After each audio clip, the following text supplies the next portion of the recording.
지난날 내가 한 것은 오로지 고통을 피하는 것, 아니면 다른 이들을 기쁘게 해주는 것 뿐이었다.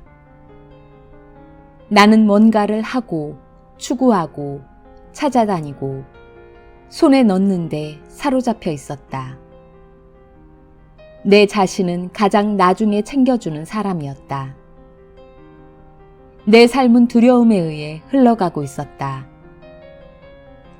다른 사람들을 기분 상하게 하면 어쩌나, 실패하면 어쩌나, 이기적이란 소리를 들으면 어쩌나, 만족시키지 못하면 어쩌나 하는 두려움들. 임사체험 후 나는 내가 뭔가를 이루기 위해 다시 돌아온 것이 아니라 단지 존재하기 위해 돌아왔다. 그러기에 내가 하는 모든 것은 사랑으로부터 나온다. 나는 더 이상 일을 바르게 해야 한다거나 규칙이나 주의에 따라야 한다면서 걱정하지 않는다. 나는 그저 내 가슴을 따르고 그렇게 할 때 나는 결코 잘못할 수 없다는 것을 알고 있다. 아이러니하게도 나는 내 옛날 자아가 하던 때보다 훨씬 더 많은 사람들에게 기쁨을 주고 있다.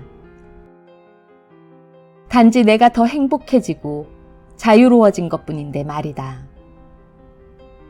외부 세상은 우리가 자신에 대해 느끼는 것을 거울처럼 되비춰준다. 자신에 대한 부정적인 판단을 모두 내려놓을 때 우리는 세상이 변형되도록 허용하게 된다. 또 그렇게 될 때 우리는 더욱더 커다란 신뢰를 느낄 수 있다. 신뢰가 깊어질수록 결과를 조정해 보려는 노력도 놓아버리기가 더 쉬워진다. 임사체험을 하기 전까지는 나는 늘 삶의 안내를 받고자 바깥을 찾아 헤맸다. 그것은 동료나 상사에게서 인정을 받는 것이기도 했고, 그저 단순히 다른 이들에게 답을 구하는 것이기도 했다. 나는 다른 이들이 정해주는 의견이나 조언, 가르침과 법을 그것이 좋게 느껴지든 그렇지 않든 상관하지 않고 따랐다. 두려움 때문에 어떤 의식과 가르침을 고수할 때도 있었다. 혹시라도 그들이 맞고 내가 모르는 걸 그들이 알고 있을지도 몰랐다. 혹시 몰라서 뭔가를 한다는 것은 두려움 때문에 그것을 한다는 뜻이다. 이제 나는 어떤 정형화된 방법론이나 질서, 의식, 주의나 신조를 따르지 않는다. 실제로 나에게 가장 근본적인 원칙은 고정불변의 법칙이란 결코 없다는 것이다. 나는 그때그때 옳다고 느껴지는 것에 그것이 무엇이든 관심을 기울일 뿐이다. 내게 있어 삶이란 영적인 경험이며 나는 늘 변화하고 또 진화하고 있다. 우리가 우주의 생명력으로부터 분리될 수 없는 에너지적 존재라면 우리를 위해 대신 결정을 내려주거나 우리에게 어떻게 에너지를 높이거나 낮추라고 일러줄 어떤 외부 시스템도 필요가 없다. 우리는 모두 독특하기 때문에 그 누구도 무엇이 옳다고 정답을 정해줄 수 없다.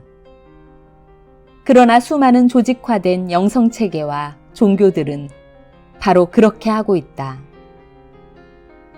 종교적 길을 따를 때 우리는 두려움 속에서 살거나 다른 이들을 희생양으로 만드는 실수를 저지를 수 있다. 그러나 개인적인 영성의 길을 따를 때 우리는 존재 내면에서 울리는 북소리를 따르게 되고 우리 모두가 그 중심에 있는 무한한 자아와 보조를 함께하게 된다. 조직화된 체계들이 얼마나 거짓되었는지는 여러 문화들을 보면 대번에 분명해진다. 인도와 중국의 영적인 치유 체계는 서로 완전히 모순된다. 힌두교에서는 육식을 죄로 여기는 반면 중국에서는 오히려 고기를 먹지 않는 것이 건강에 해롭다고 말한다. 또 인도에는 바스투라는 중국 풍수지리학과 비슷한 체계가 있는데 그 내용은 중국의 풍수지리학과는 정반대이다. 나는 권위자들이 서로 상충하는 관점을 지지하는 것을 보고 무척이나 당황스러웠다. 무엇을 택해야 할지 헷갈릴 때 내 선택이 잘못되었으면 어떡하나 하는 불안감 때문에 두려움은 훨씬 커질 수 있다. 결국 나를 내 자신으로 돌려놓은 것은 임사체험이었다. 나는 자신만의 길을 발견하고 따르기 위해 여기 와 있다는 것을 깨닫는 것이야말로 우리에게 가장 중요하다고 믿는다. 당신이 물질적인 삶을 포기하고 20년 동안 산속에서 명상을 했든, 엄청난 규모의 다국적 기업을 만들어 수천 명의 직원에게 일터를 마련해 주었든, 이런 것은 아무런 상관이 없다. 우리는 절이나 교회에 갈 수도 있지만 해변에 가만히 앉아 있을 수도 있다. 마가리타 한 잔을 마실 수도 있고 사랑하는 사람과 아름다운 일몰 풍경을 바라볼 수도 있으며 아이스크림을 맛있게 먹으면서 공원을 산책할 수도 있다. 궁극적으로 말하면 우리가 어떤 길을 택하든 그 길은 다 우리에게 올바른 길이다.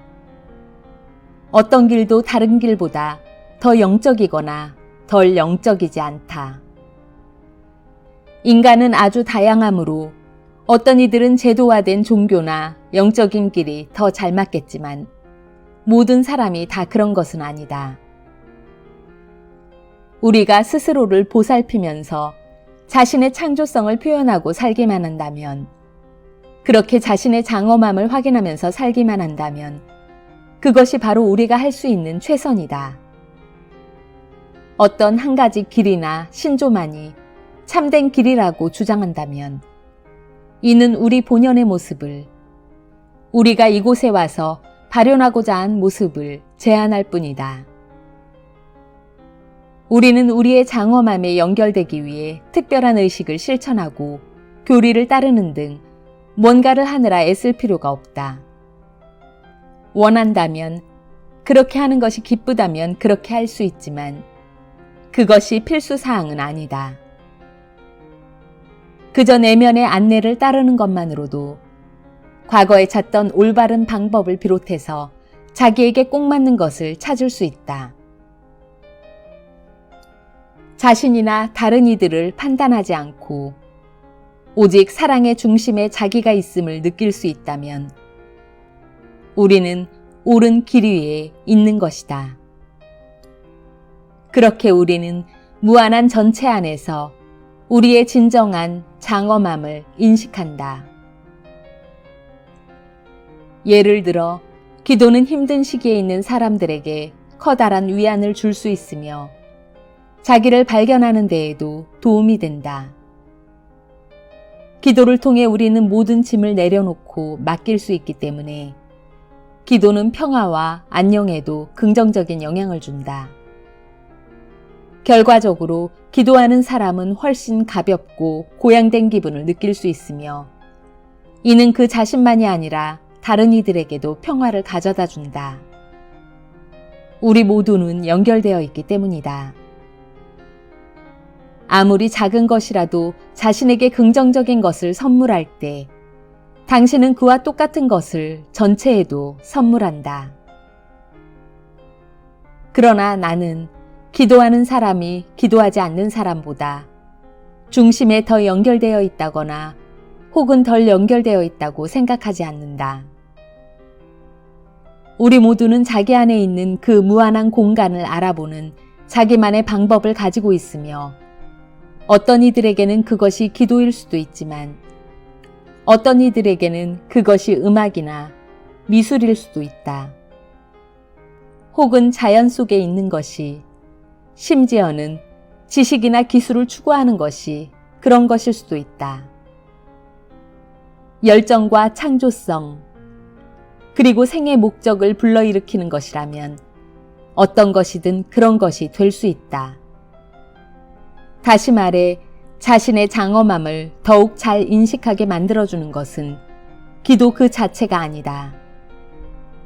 그보다는 내부의 자기만의 열정에 연결되고 신적인 상태가 되며 삶의 의미와 합일의 느낌을 주는 쪽으로 살기를 선택할 때 우리는 자신의 장엄함을 느낄 수가 있다.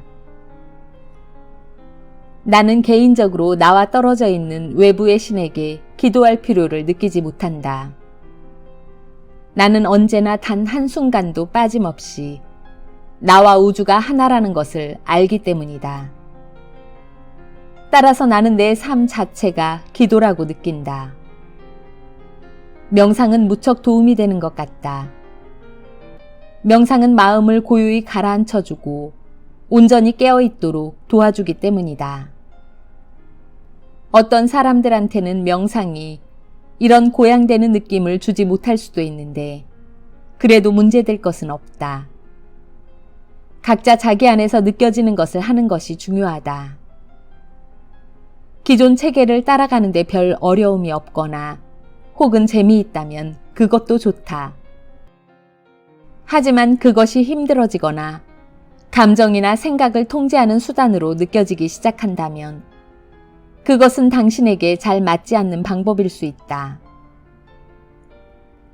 완전한 허용의 상태에 있을 때 가장 긍정적인 변화가 일어날 수 있다. 그게 어떤 모습이든 그저 자기 자신이 되라. 살아있는 느낌이 들게 하는 것이라면 무엇이든 받아들여라.